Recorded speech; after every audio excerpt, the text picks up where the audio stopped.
The fog drew back upon the dark sea and revealed a gleaming point like a ship's bow, which seemed to nod at the girl brooding by the glowing bonfire. "What's that?" Drest leaned forward, her hand on her dagger.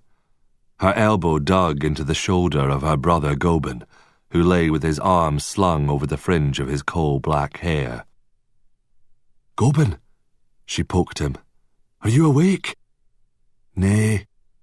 "There's something in the sea." "I'm not awake, lass."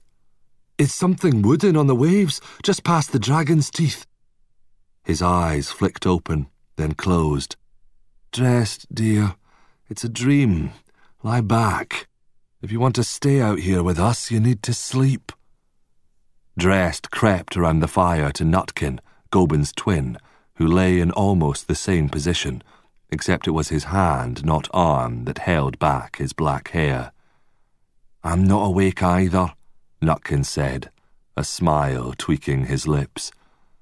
"We come home from war, and you're jumping at every sound," muttered Ewan, her youngest brother. "Go to sleep, you crab-headed squid gut, or I'll make you sleep in the cave with the snails." Drest crawled back to the water's edge. The sea was quiet. The night mist had swept in again. She listened, unmoving, the wind's fingers riffling her short and uneven brown hair.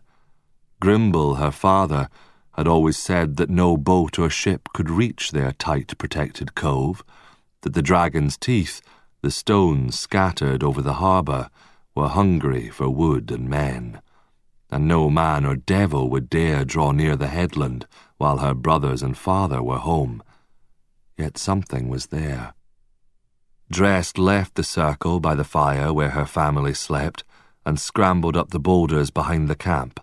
She climbed over the crumbling stones, dead tree roots, and clumps of gorse, past the crag that looked over the spot of rocky beach where her brothers kept their boats, then higher until she came to a point where the sea opened up before the headland. Above her rose the path to the cliffs.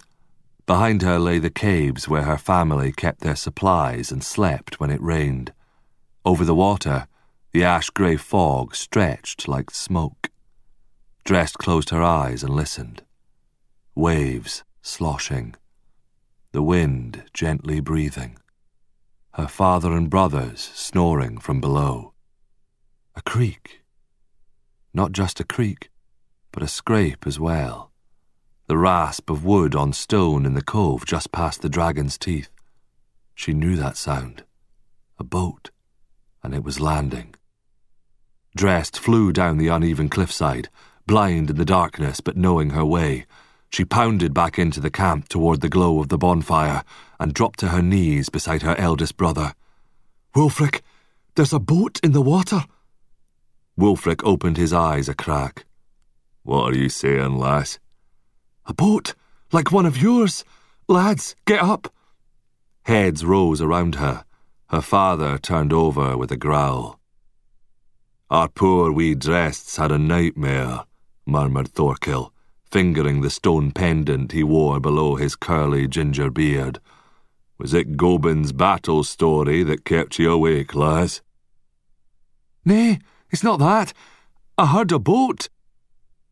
Drest stood, wincing at her brothers' shaking heads. "Lads, I saw it." "Keep your grub-spotted nightmares to yourself," Ewan mumbled from beside the fire. Her brothers settled down again, grunting and grumbling, until she was standing alone. "Why won't you listen? Do I ever tell stories? Lads, there's a boat out there." No one spoke.